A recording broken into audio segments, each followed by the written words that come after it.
Let's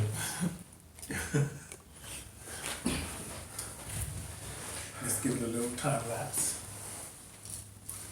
Good evening, ladies and gentlemen, and welcome to the Stephanie Stevens Show. Today, I'm in the home of Mark Henderson. Mark Henderson is he's a survivor of one of the most brutal attacks from a serial killer right here in Toronto. He survived the attack of Mr. Bruce McArthur. And today we're going to talk about the survival. The survival it took for him to just be brave enough, first of all, to tell his story.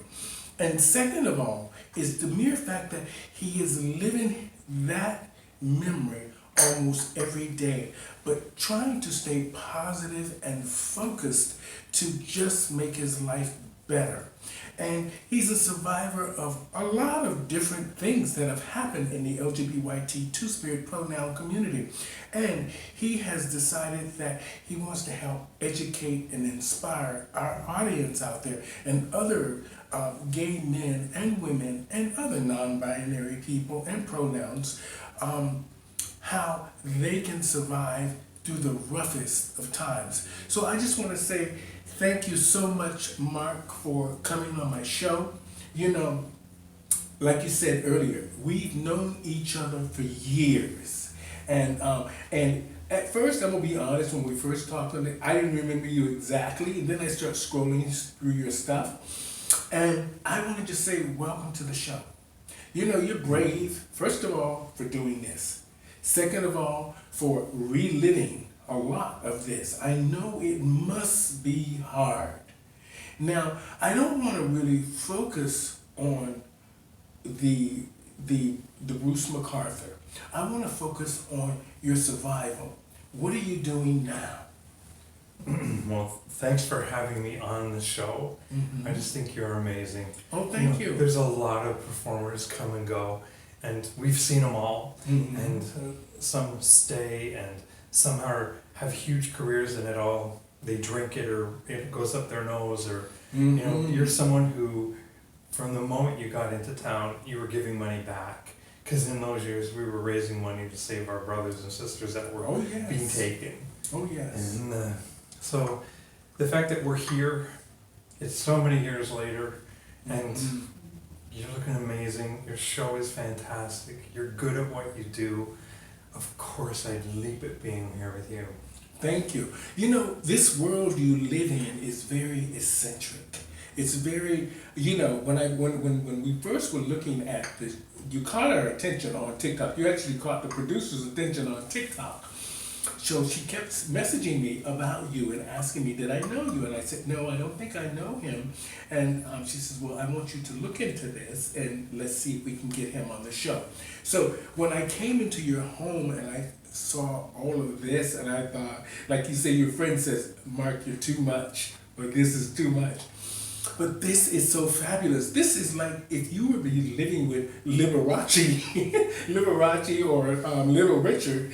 This seems, but what I like is details. Yeah. People who are eccentric live in the world of details. And from what I'm seeing, this is probably a therapeutic thing for you as well as a survivor. This helps you cope with, you know, moving forward because you're doing things that you love. If my sister was here, she would say he's never been any different. I am living the life I lead, that I've always wanted to lead. You and I both know people, we meet them, and they have a secret double life, or they open their closet and we find it, there's a leather chaps in there, or a bunch of Barbra Streisand albums they hide. I don't have a secret life I'm hiding.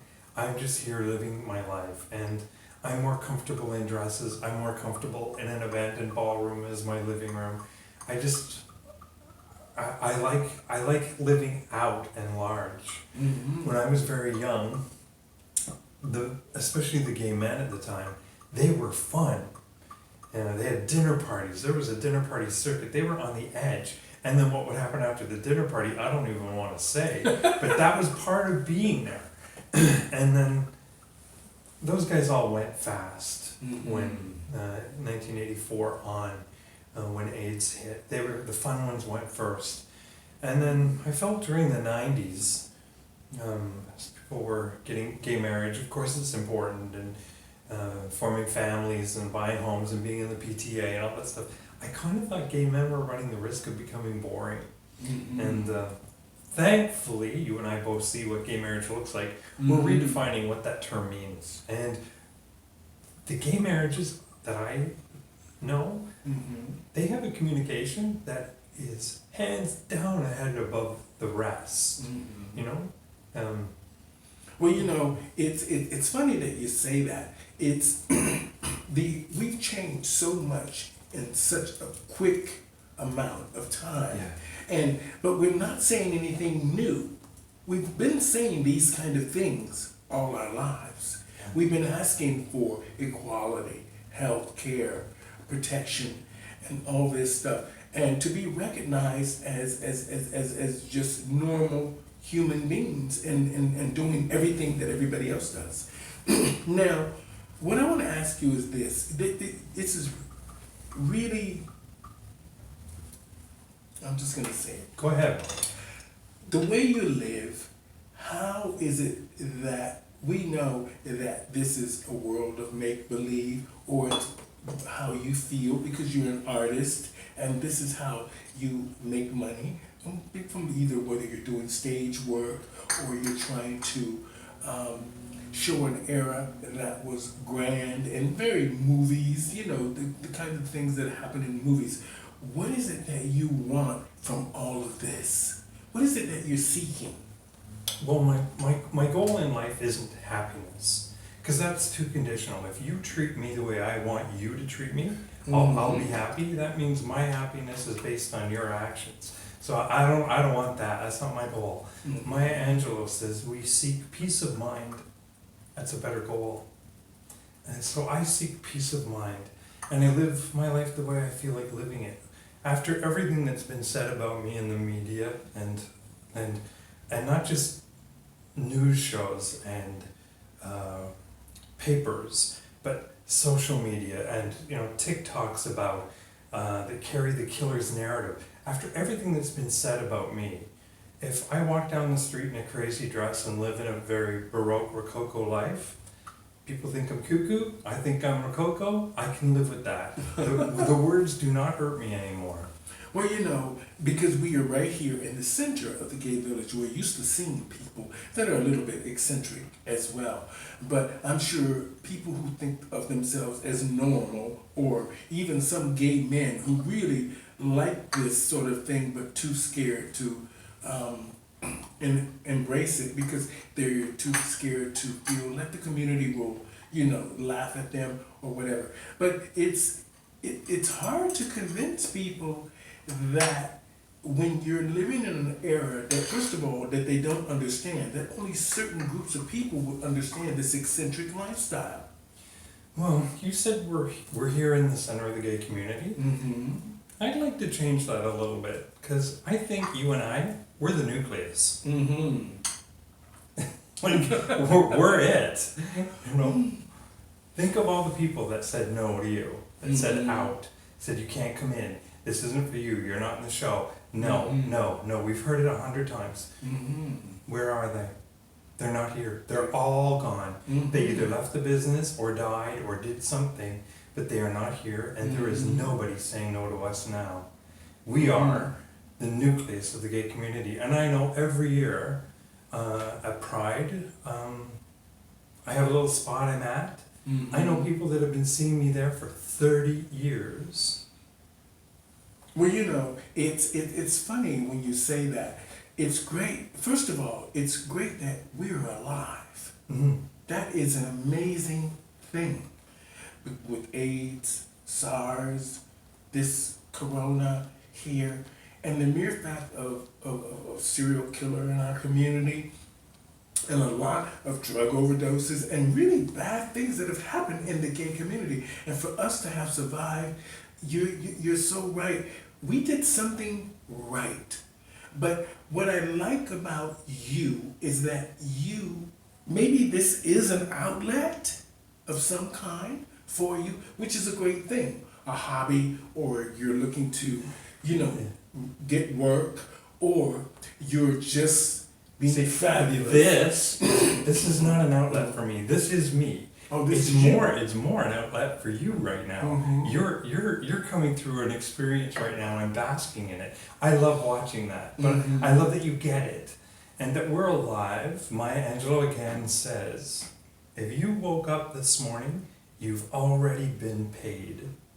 And I'm not sure the world gets that. I get that. When I was very, I get that. I was very young, I heard Maya Angelou say it on an Oprah show, and I wrote it down Mhm. because I did not understand it, and I thought someday I'll need to know this. So if you're watching this, write this down. If you woke up this morning, you have already been paid. That's true. And if you don't understand that today, write it down, put it somewhere. Eventually, you're going to look at that, and with a horror, you're Mhm. going to cling to it. What do you think? What do men think? I mean, I'm not trying to get too personal, but if you were having a boyfriend over or a hookup over, and they come here, what do they think? First of all, I have a lot of hookups. Oh, okay. That's my lifestyle. I'm one of the old ones. I'm not the marrying kind of any sort. And I love taking lovers. I think I'm hoping that the goods I'm selling underneath here distract enough from this. Oh, But I okay. have had actually a couple from Peterborough came in to buy a piece of furniture off me because for a while I would trade up and sell the old stuff to buy something better. Mhm. And the woman jumped in the hall and she was just crying. And he came back in and said, she thinks it's a funeral home. Her dad just died and it kind of looks like the funeral home he was in. Oh my God! But They you, think they but, look like a funeral home. but you get this because we were raised on the Addams Family and the Munsters and I Dream of Jeannie. And like we were that generation that came through some really weird TV and Oh, yeah. we get it. Endora from Bewitched. Bewitched, yeah. All these period pieces. This is so amazing. I'm glad I got to experience this. I mean, I always wanted when I go to Vegas to go to Liberace's museum so I can see how Lee. how, Lee. Oh, how I got extravagant stories. he lived. I got stories. Now, here's what I want you to do with this when you leave here. Mm-hmm. When you have a press junket, Mm-hmm. when you need to give interviews, because I know big things are coming your way. Your Mhm. future is so bright for me, it blinds my eyes to even think about it. But what you should do is come here and do your press outlet here and have pictures of yourself, like on the tables behind us, Mm-hmm. and this should be your press location. Oh, that's a good idea. Yeah. Because this is amazing. If you guys could actually see this room, it's fantastic. It's a boudoir. In my mind. A boudoir. This is fantastic. And, what are you happy now, Mark? Are you okay? I mean, how long has it, one question at a time. Yeah. How long has it been since Bruce MacArthur? 5 years? You ask me if I'm happy. I don't seek happiness. Okay. I seek peace of mind. Okay. I have peace of mind right now because my only job in this universe is to be right here with you. Okay. If they gave me an Oscar yesterday or they're going to cut my head off tomorrow, neither matter. My only job is to be in this moment with you. Okay. So I have peace of mind. So that's checked for me. Okay. My encounter with the killer, Mm-hmm. I don't like to say his name. I just don't want to, his name gets too much already. Okay. You know, I'm a footnote in his story right now, Mhm. but I promise you before I die, my Wikipedia page, he is going to be a footnote in mine. I am not going to Mhm. remain a footnote in his. Well, I'm just blessed that when we were talking about the story, she says, well, we're not focusing on the Bruce MacArthur story or theories and anything that happened. We want to focus on his survival. So are you in a good place now? Well, we have to touch on the story a little bit in order for me to lay it out. But in 2001, on Halloween Day, So it's been how many years since this? 20 years this year. Since he attacked you? Yes. Okay. And my friend and I had found Halloween on Church Street festival. It's the largest Halloween party in North America, beating Mexico, which I'm so proud of. So it's about 100,000, and it's an odd mix of the gay community, Asian community, and Middle Eastern communities. And I don't know what is in the Middle Eastern and Asian community that brings it out, but those are three cultures that meet on that night that don't meet any other time of the year in the way that they do. So I'm very proud of that. So my attack happened on Halloween day at noon. He got in front of the story by running over and pleading guilty when I fought back. And I want you to know from me to you, I fought back like a son of a bitch. He walked out of here hurt. I had a fractured skull and a broken arm, but he walked out of here hurt. That's who's in this chair. Wonderful. So I don't want you to relive it. I'm trying to. But I do want you to understand that I understand. Yeah, I get that. So he got in front of the story, then he got off because he was in front of the story, and then nothing happened until 18 when he then got in front of the story again, but I had a gag order because it's a trial in Canada and I couldn't come out. I was the only witness they had. And in the intervening years between 2001 and his arrest in 18, he never let up on me. Not for one day. So I would be performing. I did an awful lot of shows for Casey House. I raised $6.2 million for Casey House. And I would be on stage and I would see him in the audience. Now, let's take that with a grain of salt, because if you ask me when was the last time I saw him, I saw him 2 weeks ago on Yonge Street. But you and I both know he's in jail. So I was always running from a demon that may or may not have existed, but many times it was actually him for 17 years, and I couldn't get anyone to hear me. So within all of that, I still wanted to be this. I still wanted to be fabulous. I still wanted to be out and loud and proud and a peacock and have all the fun I could have playing out at the world. So I had to go on. Well, Mark, it's rather strange. I wanted to say this here because me and you will understand this, and a lot of the people in the gay community will understand it. First of all, most people who would think of you, okay, you're a stripper. You're openly admitted that you like men, and every now and then you like some company of men. And then two, this is this eccentric world that people might not understand all of this. And the mere fact that you're outspoken. So now you have 5 or 6 things that might make people think, like you said earlier, that maybe you're a little crazy or you're mentally ill in some sense. But I understand the fight. The fight, when you said that, you said it with, he's not gonna get me. Because you knew. I knew he wasn't going to get me. Katharine Hepburn says, in this battle between me and the world, I'm going to win. And that was what I'd say every day. I knew he was out there. But you also know, from being a black man and a gay man, and that the first thing the system does is discredit us. And that's where I'm really angry, that I was dismissed.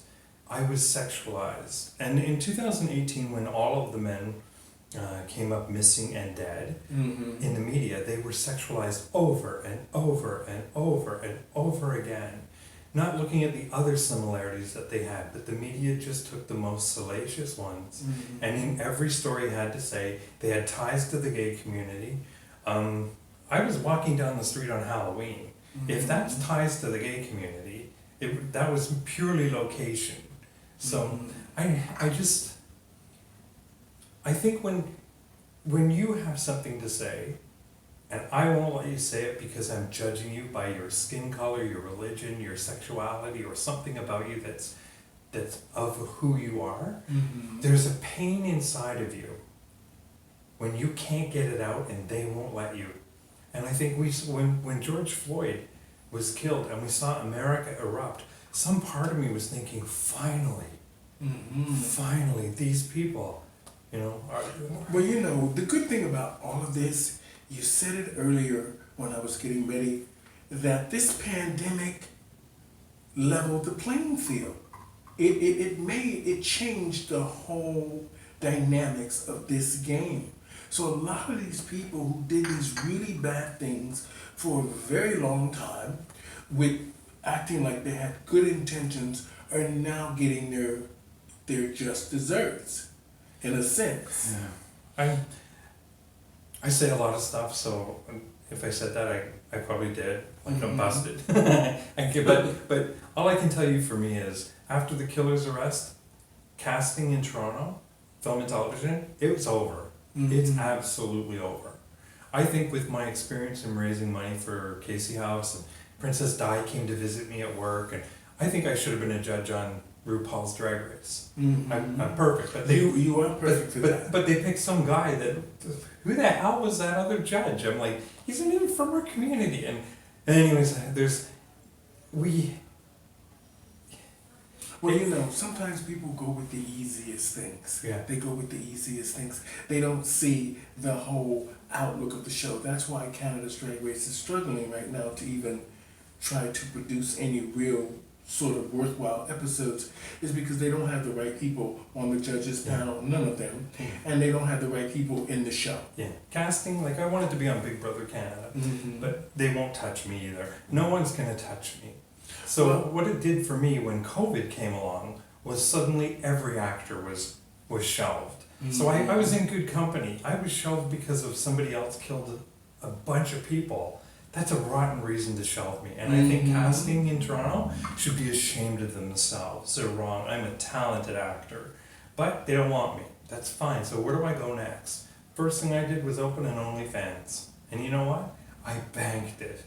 As a working actor from 2018 to now, I made a total of $400. So I took the only open door, and the media had sexualized me beyond anything.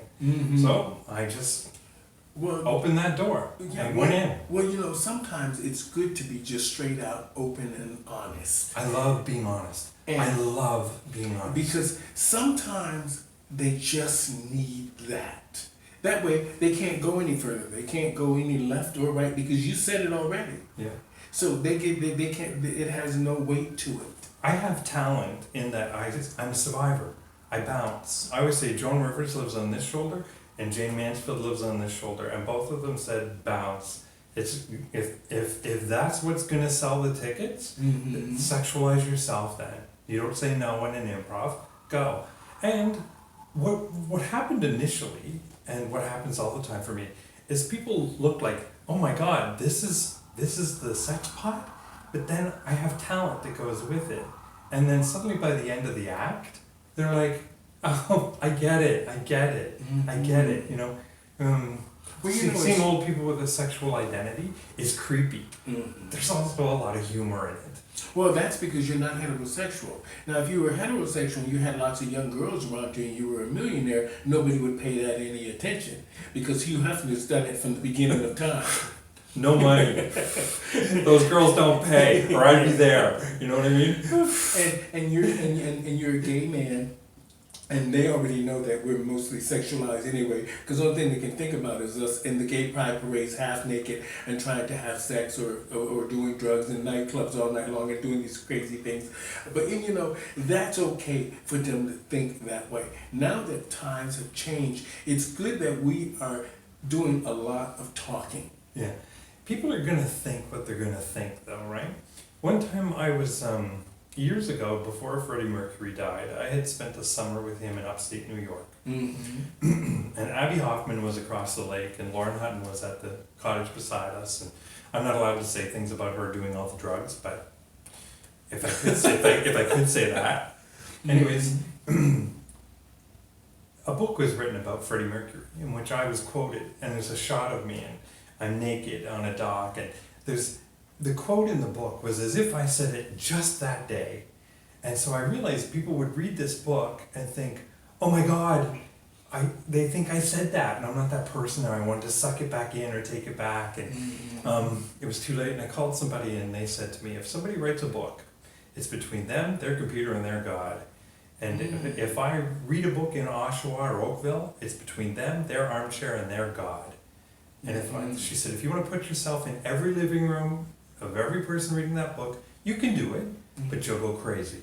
Or you can realize it's not about you. You're not in it. And I would say, but it's my picture, it's my words. And she said, you're not in that. That book has legs of its own, and a producer and a manager, and it's on a road trip. Has nothing to do with me. And I was putting myself in it. So I really realized that, especially during COVID, that if we want to put ourselves out here, which a lot of our world is about, especially social media, what do they think of me? How many likes do I have? How popular am I? When I couldn't go out, I was forced to go up. I'm not a religious person, but I think that the next phase for mankind is we're looking up, looking down at our feet. There's no money in that. So I just... Well, I want to say this. I am very happy that you are in a better place now. Like you said, we're both the survivors of many different things. Can I just say, when I was attacked, I was in a bad place for a couple of weeks. What really got bad was that I never got to tell anybody. So I just had to go on. The thing for me has always been that I knew what was going on. And I had to go on to a better place within 2 or 3 years. I mean, it took me a long time to recover, but I had to go on. And so when he was rearrested, it got bad again, but I'd already done that. I've already climbed that mountain. So this time he's away and safe. But I've always been okay because I had to go and be okay. Okay. I want to ask this because I just think that it's really important for people to understand what you went through. What did it feel like when he first hit you? What did it feel like? What did you think was going on? The details, let's not go too far into it, because it'll... No, okay. If you want to, we will, but I don't want to. I just want to know. 9/11 had just happened. Okay. So the buildings had just killed a lot of people. And when he hit me, I thought he tripped. And I turned at some point, I can't remember how many hits, because I broke some fingers in my arm. So there were defense wounds. So more than something happened. But when I looked back at him, I was horrified by the look on his face. And I realized in a flash, oh, he's trying to kill me. And I was shocked. My initial response was, is he okay? He was behind me. But when you were coming over today, I was anxious. Just a normal anxiety. When he was standing behind me in that hallway over at the building that had happened, I wasn't anxious. There was someone behind me who was unsheathing a pipe he'd concealed. And I didn't sense it, I didn't fear it, I had nothing. And to me, that's why he was a good killer. If you stood behind me in this room and were doing something secretive behind me, I guarantee you I would know. But in his case, he had an ability to cloak it, and I can't explain it. Well, I am just glad that you were here. I'm glad you're here to tell your story many times as you want. I'm glad that you live in this world that takes you away from a lot of the hurt. I'll tell you one thing that really bugs me. They keep saying the timeline is from 2010 on. I was opening police files on him as a stalker in the summer before he attacked me. So the summer of 2001. And they wouldn't. I was ridiculed. So I've been on this case for 20 years without a day off. When they talk about experts and all this stuff, there's only one person who's been on duty 24 hours a day and with this case, and that's me. And 2007 I became a police officer in the auxiliary division. And that was a huge thing in the community. That was a ripple through the community again. And I played that out loud. Especially on Pride. I kissed every person up and down the Pride route on the lips that would kiss me back. Well, I want to wrap it up here, but I want to say that I am glad you are my friend, and I'm glad you were able to open up a little bit about what happened. And I'm glad that you're sharing it with our community because they really need to understand what happened to you. And they need to understand that, for the last few years, we've had this problem with them not wanting the police in the parade, not wanting the police in the bars, not wanting the police on Church Street. Well, back in the days when we used to have the police more visible, we had less of these issues. Even though they might have been underground a little bit, but we didn't have an active serial killer in our community when the police were more active in our community back in the days when we were fighting for our rights. Like you said, when we were fighting for housing, we were fighting for AIDS medications, we were fighting for equality, and these things when all of our friends were dying because the police was very visible. And you know that, and I know that. That's a very sunny outlook on the police involvement with the LGBT community. I don't share it. I know. Like, I'm talking about at the beginning. No, I don't share it at any point. Okay. But I got a long history of that. And I want to make my closing comments to you. Because this story, we've talked about it and it's going out. Mm-hmm. It doesn't have to go anywhere. It just is. And I'm okay with that. The great thing for me is, this is a result of us talking, is that other people out there can say, who can I talk to? Who will listen to my story? And I am so proud at you. I am so glad at you. Because I know what you faced. Mm-hmm. And I know how many times your heart was broken. I saw you being left out. I saw you curbed when you wanted to be in there doing something when everybody else wouldn't let you in. And you know what? Now you've got it. And it's almost like the reserve was saved for now, because now you're reaching more people in one video than the people who blocked you out of that show did in their whole careers. Oh, yeah. So I am so glad that you have this in you, and you have it in you clean. You're not jaded or bitter or foolish in any way. It took me a long time to not look behind me. Trust me, Mark, when I tell you that. It took me a I long understand. time. And it took a lot of just the fact of someone talking to me and telling me, stop looking back there. Stop it. Yeah. And every time I kept saying, well, they said, don't do that. Yeah. It's what's in front of you. Stephanie, there's a big world in front of you, and you are blessed. Not by the fact you're alive. People are watching you, listening to you, learning from you. And she says, and we don't even have to say that. We see that they copy a lot of your videos. We see they copy a lot of your looks. We see that they copy a lot of you. Don't look back there. And now you're that voice to everybody. You're that, if you're going to be if you're going to be an innovator in show business, be prepared to be imitated. That's the number one skill. They will take your ideas, but you know what? You got 1,005, and you're there. I'm not mad.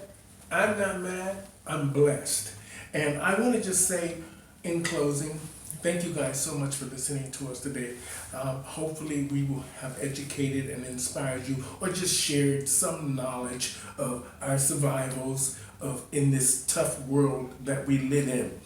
And no matter what, people are always going to have their opinions about us, and they're going to always say whether either they're good things or negative things about us. But just like my agent, she always says, just keep moving forward. Don't look behind you. That's done. That's said and done. Leave it alone. And the good thing about this pandemic, like Mark said, it sort of leveled the playing fields. So you now have a chance to get what you want. And you now have a chance, we're all talking now. So, and we're talking at a level we all can understand. And the fact that social media has allowed people to now be more open and honest, vulnerable, and Cancelled. Yeah. That's bam. One quote I'll leave everybody with, and it'll be my final word, is never avoid shade. You want the moment they become bothered. Mm-hmm. That's true. And on that note, I just want to say to our audience out there, thank you guys so much for supporting Pronoun TV and the Stephanie Stevens Show. I'm blessed that you guys are watching. It's going to be something special. So thank you guys. We are here in Mark Henderson's home. Eccentric movie actor, producer, survivor, and I'm just blessed that he was able to share his story with us. So I just want to say thank you, sir. Thank you. And bye, y'all. Thank you, Mark. You're a doll. You're a doll. That was great.